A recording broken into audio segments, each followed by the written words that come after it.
नमस्कार दोस्तों, आज हम लोग AS24 डिसकंटिन्यूइंग ऑपरेशन का क्वेश्चन आंसर को डिस्कस करने वाले हैं। तो चलिए स्टार्ट करते हैं। इस सवाल में डेटा के थ्रू ये बता रहा है कि डिश वॉशिंग बार जो है इसका प्रोडक्शन धीरे धीरे कंपनी कम कर रहा है और क्लॉथ वॉशिंग बार का प्रोडक्शन धीरे धीरे बढ़ा रहा है। क्वेश्चन में कहता है the company has enforced A gradual enforcement of change in product line on the basis of an overall plan. The board of directors has passed a resolution in March 2016 to this effect.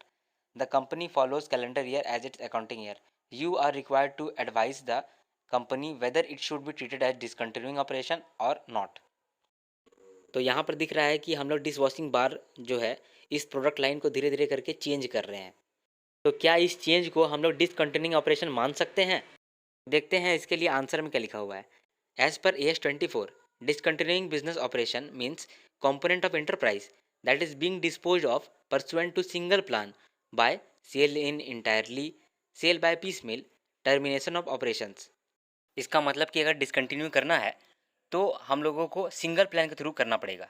या तो cell इन entirely पूरा ही cell कर दो, या फिर sale by piecemeal instalment में sale करो, या फिर टर्मिनेशन ऑफ ऑपरेशन को छोड़ दो। That represents major line of segment of operations, और जिस बिजनेस को डिसकंटिन्यू कर रहे हैं वो मेजर लाइन ऑफ बिजनेस होना चाहिए।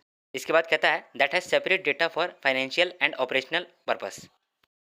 इसके बाद कहता है कि generally following are not discontinuing business. Number 1, gradual phasing out of product. Number 2, change in production line, और you can say discontinuing product without ceasing operation. Next, shifting of location, and last, outsourcing. In the given case, company has enforced a gradual enforcement of change in product line and does not represent a major line of business. Hence, it cannot be considered as discontinuing operations. So, answer से हम लोग को मालूम चल जाता है कि ये डिसकंटिन्यूइंग ऑपरेशन नहीं है, क्योंकि पहला कि ये gradual phasing out of product है, और दूसरा कि ये मेजर लाइन ऑफ बिजनेस है नहीं, इसीलिए इसको हम लोग डिसकंटिन्यूइंग ऑपरेशन कहेंगे। इस सवाल में इनिशियल डिस्क्लोजर रिक्वायरमेंट आपसे पूछा है, तो following are the disclosure requirement for discontinuing operation. पहला है डिस्क्रिप्शन ऑफ डिसकंटिन्यूइंग ऑपरेशन, कि क्या बंद हो रहा है ये बताओ। दूसरा है description of segment been closed, जो सेगमेंट क्लोज हुआ है इसके बारे में डिस्क्राइब करो। तीसरा कहता है date of initial disclosure requirement, कि कब ये हो रहा है। चौथा है पीरियड एक्सपेक्टेड ऑन डिसकंटिन्यूएशन, यानी कितना समय लगेगा डिसकंटिन्यूएशन में। फिफ्थ है details of asset and liability of discontinuing operation which are being disposed. और सिक्स्थ है details of revenue and expenses of DCO which are being exposed, यानी कि पांचवा और छठा में आपको एसेट एंड लायबिलिटी और रिवेन्यू एंड एक्सपेंस बताने बोल रहा है जिस DCO को आपने बंद किया है। अब सातवां नंबर में बोलता है कि आपको प्री टैक्स प्रॉफिट और लॉस का अमाउंट बताना पड़ेगा, और आठवां में बोलता है DCO का जो कैश फ्लो है उसका अमाउंट डिस्क्लोज करो। इस सवाल में कहता है कि give 4 example of activities that do not necessarily satisfy criterion A of paragraph 3 of AS24 but that might do so in combination with other circumstances, यानी कि यहाँ पर आपको बोला है कि जो DCO नहीं है उसका एग्जाम्पल देने के लिए। तो 4 एग्जाम्पल हम लोगों ने यहाँ पुटअप कर दिया है, वो आप एक बार देख लीजिए। इस सवाल में कहता है कि क्यू लिमिटेड पैसेंजर कार और कमर्शियल व्हीकल दोनों का मैन्युफैक्चरिंग करता है। अब वो लोग एक प्लान बनाया है कि पैसेंजर कार को अब हम लोग नहीं बनाएंगे और कमर्शियल व्हीकल को बनाएंगे, लेकिन इसके लिए कोई वो लोग स्पेसिफिक प्लान अभी तक नहीं बनाया है। लेकिन अब वो पैसेंजर कार को धीरे धीरे उसका प्रोडक्शन कम करते जा रहा है 20% एनुअली, और एक न्यू फैक्ट्री ऑन किया है जिधर वो कमर्शियल व्हीकल का प्रोडक्शन बढ़ा रहा है। फिर कहता है कि जो न्यू फैक्ट्री है वहाँ पर हम लोग यूज़ कर लेंगे जो सरप्लस एम्प्लॉयज़ बचा हुआ रहेगा पैसेंजर कार वाला मैन्युफैक्चरिंग यूनिट में। इसके बाद आपसे पूछता है कि क्या सिर्फ ग्रेजुअल फेजिंग आउट को DCO कंसिडर कर सकते हैं, डिसकंटिन्यूइंग ऑपरेशन कंसिडर कर सकते हैं। और दूसरा सवाल में कहता है कि अगर कंपनी रिजोल्यूशन पास कर दे to sell some of the asset in the passenger car division and also to transfer few other assets to new factory.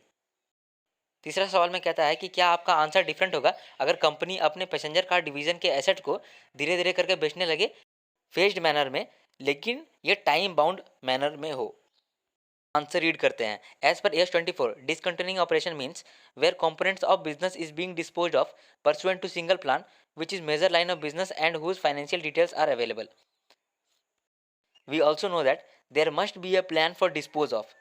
This dispose of can be by sale of asset in lump sum or installment or termination of operation.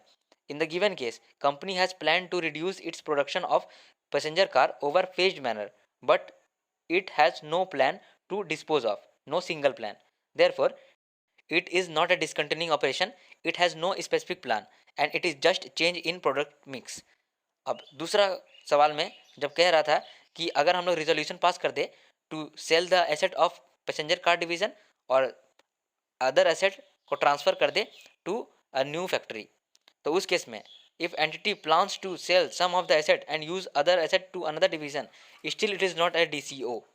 और last सवाल में कह रहा था कि company अपना जितना भी एसेट है पैसेंजर कार डिवीजन का उसको बेच देगा in phase manner but time bound. तो if entity plans to dispose of asset in time bound manner then it is a DCO. अब मैं आपसे विदा लेना चाहता हूँ. ये बहुत छोटा सा स्टैंडर्ड था और जितने भी टाइप ऑफ क्वेश्चन इससे बनते थे वो मैंने यहाँ पर डिस्कस कर दिया है. तो मिलते हैं नेक्स्ट वीडियो में. तब तक के लिए जय हिंद, जय भारत.